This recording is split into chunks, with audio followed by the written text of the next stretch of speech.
আমাদেরটা হলো আসল ব্যাংক, যেটা মানুষের বিশ্বাসের উপর ভিত্তি করে আছে, কারণ এখানে কোনো জামানত নাই। এটা জামানতবিহীন ব্যাংক। আমরা মানুষকে টাকা দিই বিশ্বাসের ভিত্তিতে।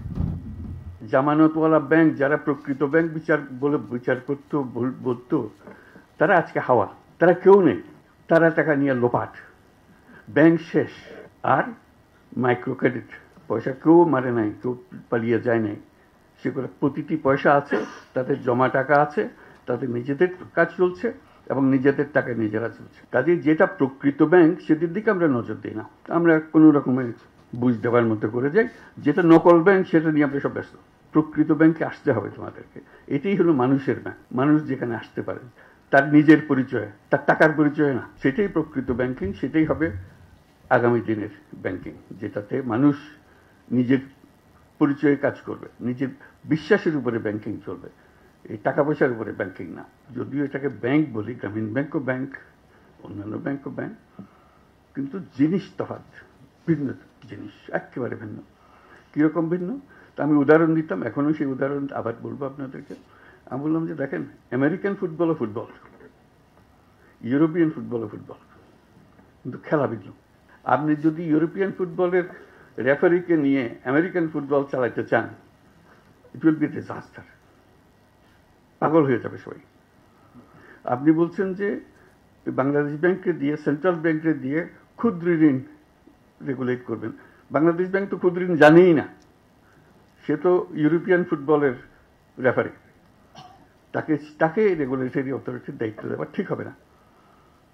বলছে আমরা পৃথকভাবে করবো, আমরা পৃথকভাবে করলেও এটা বাংলাদেশ ব্যাংকের জিনিস হবে, এটাকে একটু ভিন্ন করতে হবে। এইটা নিয়ে বহুদিন ঝগড়া হলো, তো অবশেষে রাজি করালাম, ফখরুদ্দিন রাজি হলো যে হ্যাঁ এটাকে পৃথক করা হবে, পৃথকভাবে হবে। তখন কথা উঠলো যে একজন ডেপুটি গভর্নরকে দিয়ে এটা প্রধান হবে না। আমি বলছি না, তাহলে আবার এটাকে নিচে নামিয়ে ফেললে গভর্নরকে এটা প্রধান হতে হবে, তাহলে এটা গুরুত্ব পাবে।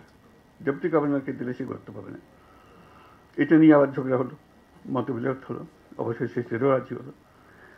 তারপর বলল যে এটা এখানে আমাদের অফিসে এরা করবে। আমি না, তো এই অফিসে, বাংলাদেশ ব্যাংকের অফিসে এটা হতে পারবে না, এটা ভিন্ন পৃথক জায়গাতে হতে হবে। মানুষ যেন জানে তার রেগুলেটরি অথরিটি ওইটা। বাংলাদেশ ব্যাংকের সঙ্গে কনফিউজ করে ফেললে বাংলাদেশ ব্যাংকের ইনফ্লুয়েন্স আসতে থাকবে, যেই করো ওই করো, এটা ঠিক হবে না। অবশেষে সেই হলো, আজকে সেটা নতুন বিল্ডিং হলো। এটি হলো আমার শেষ বক্তব্য, যে আমি খুব খুশি হলাম যে এটা পৃথকভাবে হয়েছে, খুব সুন্দরভাবে হয়েছে। যারা পৃথকভাবে করেছে তারা বাংলাদেশ ব্যাংকের অনেক লোক ছিল, কিন্তু তারা জিনিসটা বোঝার চেষ্টা করেছে এবং সেই বোঝার প্রতি সম্মান করে তারা সেই নিয়মকানুনগুলো করেছে।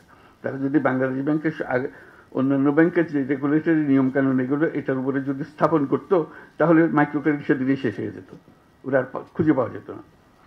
তারা যেহেতু এটাকে সম্মান করেছে, বোঝার চেষ্টা করেছে, সেটার নিয়ম ধরে ধরে তারা অগ্রসর হয়েছে, তার জন্য আজকে এতদূর অগ্রসর হতে পেরেছে। আমি তাদেরকে বাহবা দিচ্ছি, ধন্যবাদ দিচ্ছি।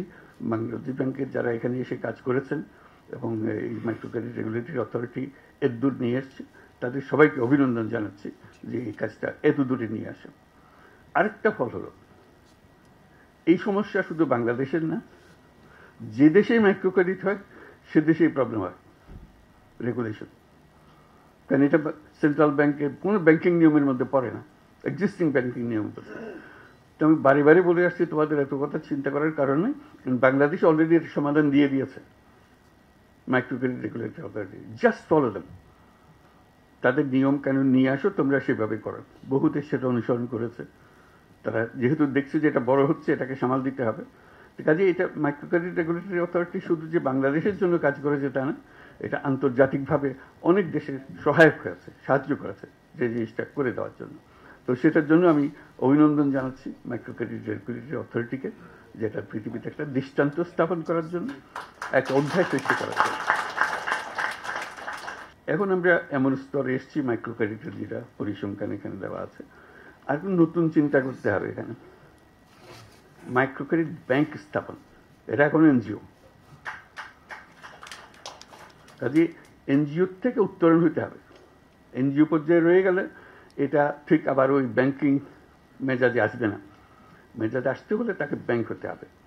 এই মাইক্রো ক্রেডিট ব্যাংক নামে একটা আইন করতে হবে, যেটা আইনের কথা আভাসিক নিতে আমরা পাচ্ছি এখানে, এটা পরিষ্কারভাবে এটা নতুন একটা ব্যাংক হতে হবে, নতুন একটা আইনে সেটা regulatory authority, micro credit regulatory authority হতে পারে, ভিন্ন অথরিটি হতে পারে, কিন্তু we need a separate banking law.